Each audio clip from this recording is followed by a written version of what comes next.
सुप्रभात बच्चों, कैसे हैं आप सब। उम्मीद करती हूँ आप सब अच्छे होंगे। तो बच्चों, आज की कक्षा में हम पढ़ने वाले हैं अध्याय नंबर 13, जिसका शीर्षक है महाकवि कालिदास। तो इस अध्याय में हम महाकवि कालिदास के बारे में जानेंगे। सबसे पहले हम देखेंगे कि हमें कुछ चित्र दिए गए हैं और उस चित्र के आधार पर हमसे कुछ प्रश्न पूछे गए हैं। सबसे पहला प्रश्न है, राजा ने क्या लाने का आदेश दिया। तो हम देख सकते हैं चित्र 2 में कि राजा ने जल लाने का आदेश दिया है, क्योंकि उन्हें बहुत गर्मी लग रही है इस वजह से। फिर दूसरा प्रश्न है, राजा को जल पीते ही क्रोध क्यों आया। तो राजा को जल पीते ही क्रोध इसलिए आया क्योंकि बहुत गर्मी जब हमें लगती है तो हमें कैसा पानी चाहिए होता है, हमें ठंडा पानी चाहिए होता है, लेकिन सोने की सुराही का पानी जो है वो ठंडा नहीं होता है, तो इसलिए उन्हें वो जल पीकर गुस्सा आ गया। फिर अगला प्रश्न हम देखते हैं, राजा ने सोने की सुराही की जगह मिट्टी की सुराही क्यों रखवाई। तो चित्र 4 में हम देख सकते हैं कि राजा ने सोने की सुराही हटा के मिट्टी की सुराही इसलिए रखवाई क्योंकि मिट्टी की सुराही में जो पानी है वो ठंडा रहता है। अब देखने में सोने की सुराही बहुत सुंदर लगती है, लेकिन उसमें पानी ठंडा नहीं होता है। लेकिन मिट्टी की सुराही देखने में नॉर्मल होती है, साधारण सी होती है, लेकिन उसमें पानी हमें ठंडा मिलता है। तो इसलिए राजा ने सोने की सुराही हटवाकर मिट्टी की सुराही रखवाई। फिर अगला प्रश्न है, क्या गुणों के बिना सुंदरता किसी काम की होती है। तो इसका उत्तर है बच्चों कि नहीं, गुणों के बिना सुंदरता किसी काम की नहीं होती। अगर आप बहुत सुंदर हो लेकिन आपके अंदर कोई गुण नहीं है तो उस सुंदरता का क्या फायदा। ऐसे ही सोने की जो सुराही है वो दिखने में बहुत सुंदर होती है, लेकिन जब वो पानी को ठंडा ही नहीं रख सकती तो उसकी सुंदरता का क्या फायदा, कोई इसमें पानी क्यों रखेगा। तो पानी किसमें रखते हैं हम, ठंडे करने के लिए मिट्टी की सुराही में। तो इसलिए गुणों के बिना सुंदरता का कोई काम नहीं है। अब इसी के साथ हम अपना पाठ शुरू करते हैं। तो बच्चों, इस अध्याय में कुछ शब्दों का प्रयोग किया गया है, जैसे गवार, विद्योत्मा, शास्त्रार्थ, संचालक और मौन व्रत। कालिदास एक निपट गंवार व्यक्ति था। वह जंगल से लकड़ियां काटकर लाता था, उन्हें बेचकर अपना गुजारा किया करता था। बुद्धि उसके पास नाम मात्र को भी नहीं थी। लोग उसकी मूर्खता की बातें करके हंसा करते थे। तो हम देख सकते हैं कि कालिदास नाम का एक व्यक्ति है जो बिल्कुल ही गंवार माना जाता था, क्योंकि उसके पास बुद्धि नाम का कोई भी पात्र नहीं था, मतलब बुद्धि उसके पास नहीं थी, और लोग उसकी मूर्खता की बातें करके बहुत ही हंसा करते थे। जिस राज्य में कालिदास का गांव था, उसी राज्य की राजकुमारी का नाम विद्योत्मा था। वह अत्यंत सुंदर, गुणवती, योग्य तथा विदुषी थी। उसने निश्चय कर रखा था कि वह किसी विद्वान पुरुष के साथ ही विवाह करेगी। फिर हम क्या देखते हैं कि जिस गांव में कालिदास रहता था उसी गांव में एक राजकुमारी थी जिसका नाम था विद्योत्मा, और उसने क्या निश्चय किया था कि वह अत्यंत सुंदर, गुणवती, योग्य तथा विदुषी व्यक्ति से ही अपना विवाह करेगी। राजकुमारी ने अपने पिता से स्पष्ट कह दिया था कि वह उस व्यक्ति से विवाह करेगी जो उसे शास्त्रार्थ में हरा देगा, अथवा जिसकी विद्वता का लोहा वह मान लेगी। राजकुमारी से विवाह करने अनेक विद्वान राजकुमार, पंडित तथा योग्य व्यक्ति आए, परंतु कोई भी उसकी योग्यता के सामने टिक ना पाया। सभी उससे हार मानकर चले गए। तो हम देख सकते हैं कि राजकुमारी से विवाह करने अनेक लोग आए, विद्वान राजकुमार आए, पंडित आए, योग्य व्यक्ति आए, परंतु उसकी योग्यता के सामने कोई भी व्यक्ति टिक नहीं पाया। उसी राज्य के महामंत्री का पुत्र कुमुद भी विद्योत्मा से मात खा चुका था, अतः उसने सब हारे हुए राजकुमारों से मिलकर राजकुमारी के विरुद्ध एक योजना बनाई। फिर हम क्या देखते हैं कि एक महामंत्री है जो कुमुद नाम का है, वो भी विद्योत्मा से हार चुका था, तो उसको गुस्सा था, तो इसने फिर जितने भी राजकुमार उससे हार गए थे तो उन सब ने मिलकर एक योजना बनाई। कुमुद राजकुमारों के गुट का संचालक बन गया। उन्होंने राजकुमारी को नीचा दिखाने के लिए उसका विवाह किसी महामूर्ख से करवाने की ठानी। तो उनकी योजना क्या थी कि राजकुमारी को नीचा दिखाने के लिए वो किसी मूर्ख व्यक्ति से उसका विवाह करवाना चाहते थे। एक दिन कुमुद घोड़े पर सवार होकर कहीं जा रहा था। धूप बहुत तेज थी, अतः वह एक पेड़ की छाया में विश्राम करने के लिए बैठ गया। अचानक उसकी दृष्टि सामने के पेड़ पर जा पड़ी। उसने देखा कि एक व्यक्ति जिस शाखा पर बैठा था उसे ही काट रहा था। वह व्यक्ति वास्तव में कालिदास था। फिर हम क्या देखते हैं कि कुमुद अपने घोड़े पर सवार होकर कहीं जा रहा था, तो उसे बहुत धूप लग रही थी, तो वो एक पेड़ की छांव पर बैठ गया। जैसे हम चित्र में देख सकते हैं कि ये कुमुद है जो पेड़ की छांव में बैठा हुआ है। फिर वो क्या देखता है कि एक व्यक्ति जो है जिस डाली पर बैठा है उसी डाली पर कुल्हाड़ी मार रहा है। तो वो जो व्यक्ति है वो कौन है? वही व्यक्ति कालिदास है। कुमुद ने ऐसा मूर्ख व्यक्ति पहले कभी नहीं देखा था। उसे एकदम राजकुमारी के विषय में विचार आया। उसने अपने मन में सोचा, यदि इस महामूर्ख के साथ राजकुमारी का किसी तरह विवाह करवा दिया जाए तो कितना अच्छा होगा। सारी हेगड़ी निकल जाएगी, बैठी रोती रहेगी आयु भर अपने भाग्य पर। फिर हम क्या देखते हैं, अब कुमुद ने देखा कि ये तो बड़ा मूर्ख व्यक्ति है, तो उसने क्या सोचा कि इसकी शादी ही हम अगर राजकुमारी से करवा दे तो उसकी जो अकड़ है वो सारी ठिकाने आ जाएगी और बैठी रहेगी आयु भर अपने भाग्य पर रोती रहेगी।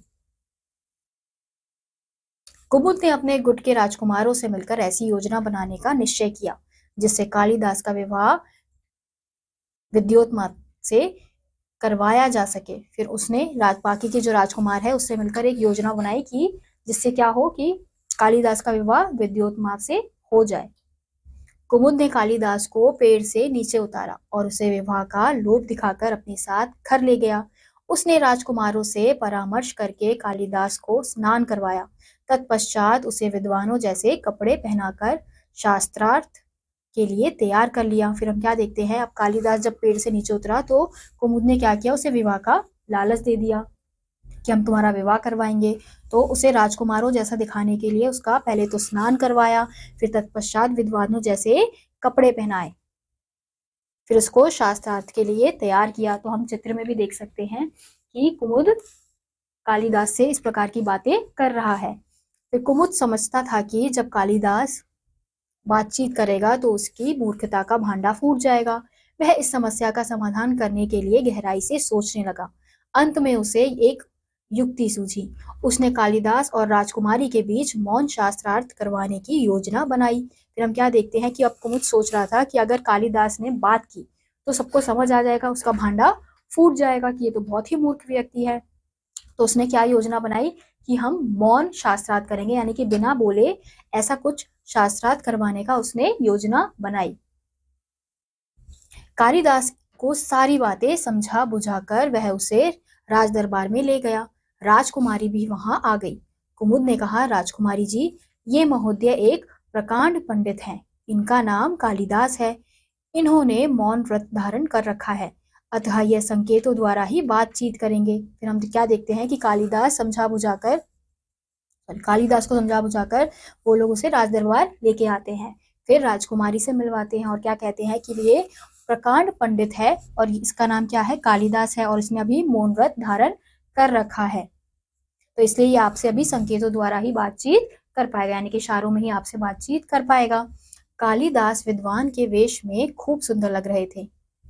उनकी प्रभावशाली व्यक्तित्व देखकर राजकुमारी उनसे मौन शास्त्रार्थ करने के लिए सहमत हो गई। फिर हम देखते हैं कि जब कालिदास विद्वान के कपड़ों में बैठे थे तो वो बहुत ही अच्छे लग रहे थे, तो ये देखकर जो राजकुमारी है वो मौन शास्त्रार्थ करने के लिए तैयार हो जाती है।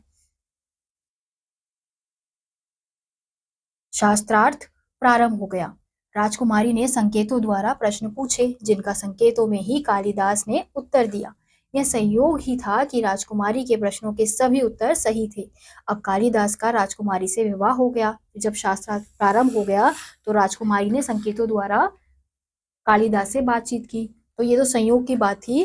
बाई चांस ऐसा हो गया कि राजकुमारी के सभी प्रश्नों के उत्तर सही हो गए, तो ये देखकर राजकुमारी ने कालिदास से विवाह कर लिया। परंतु कुछ ही दिनों में राजकुमारी को पता चल गया कि कालिदास अनपढ़ और मूर्ख है। उसके साथ छल किया गया है। उसने कालिदास से पूछा तो कालिदास ने सारी बात बता दी। राजकुमारी क्रोधित हो उठी। उसने महल के ऊपरी दरवाजे से कालिदास को धक्का दे दिया। कालिदास महल से चला गया। फिर हम क्या देखते हैं कि जब शादी के बाद राजकुमारी को पता चला कि कालिदास जो है वो बिल्कुल ही अनपढ़ और मूर्ख व्यक्ति है, तो उसने कालिदास से पूछा, तो कालिदास ने उसे सारी बातें बता दी कि कैसे किस प्रकार से योजना बनाई गई थी। तो राजकुमारी ये सुनकर बहुत ही क्रोधित हो जाती है और कालिदास को महल के अपनी दरवाजे से धक्का दे देती है और कालिदास महल से चला जाता है। कालिदास ने देवी काली की उपासना की। देवी ने उसे विद्यादान का वरदान दिया। कालिदास विद्या प्राप्ति हेतु काशी चले गए। 12 वर्षों के अध्ययन के पश्चात वे प्रकांड पंडित बनकर लौटे। महल की प्रत्येक सीढ़ी पर पैर रखते ही वे एक श्लोक की रचना कर देते थे। फिर हम क्या देखते हैं कि कालिदास को एक उन्होंने देवी काली की उपासना की थी और देवी काली ने उन्हें विद्या दान वरदान दे दिया था और वो कालिदास विद्या प्राप्ति के लिए काशी चले गए थे और फिर 12 वर्षों तक उन्होंने अध्ययन किया। तो वहां से वो प्रकांड पंडित बनकर ही लौटे और जब भी वह प्रत्येक सीढ़ी पर पैर रखते महल की तो एक ना एक श्लोक की रचना कर देते थे, यानी कि वो इतने विद्वान हो गए थे, इतने विद्वान व्यक्ति बन चुके थे। विद्योत्मा ने जब कालिदास को संस्कृत के श्लोक बोलते देखा तो मारे खुशी के उछल पड़ी और अपने व्यवहार पर क्षमा मांगी। कालिदास की विद्वता उनके ग्रंथों से प्रकट होती है। उनका सर्वश्रेष्ठ काव्य है अभिज्ञान शकुंतलम। फिर हम क्या देखते हैं कि जब विद्योत्मा राजकुमारी कालिदास को संस्कृत में श्लोक बोलते हुए देखती है तो वो बहुत ही ज्यादा खुश हो गई और फिर अपनी गलती के लिए उनसे क्षमा मांगती है। और कालिदास ने विद्वता उनके ग्रंथों से प्रकट होती है। कालिदास की विद्वता उनके ग्रंथों से प्रकट होती है, यानी कि उन्होंने संस्कृत में बहुत सारे श्लोक लिखे हैं। उनका सर्वश्रेष्ठ काव्य है अभिज्ञान शाकुंतलम। तो हमने देखा बच्चों किस प्रकार से कालिदास वैसे तो बहुत ही मूर्ख व्यक्ति थे, लेकिन जब उन्होंने ठान ली कि उन्हें विद्या लेनी है, उन्हें शास्त्र का ज्ञान प्राप्त ही करना है, तो उन्होंने अपनी पूरी मेहनत से जी जान लगा के उसका ज्ञान उन्होंने प्राप्त किया और फिर जब वो वापस राजकुमारी के पास गए तो उन्हें अपनी गलती का एहसास हो गया। तो इसी के साथ बच्चों आज का यह अध्याय यहीं समाप्त होता है। उम्मीद करती हूँ आपको यह अध्याय समझ आया होगा। मैं आपसे मिलूंगी अगली कक्षा में, तब तक के लिए नमस्कार।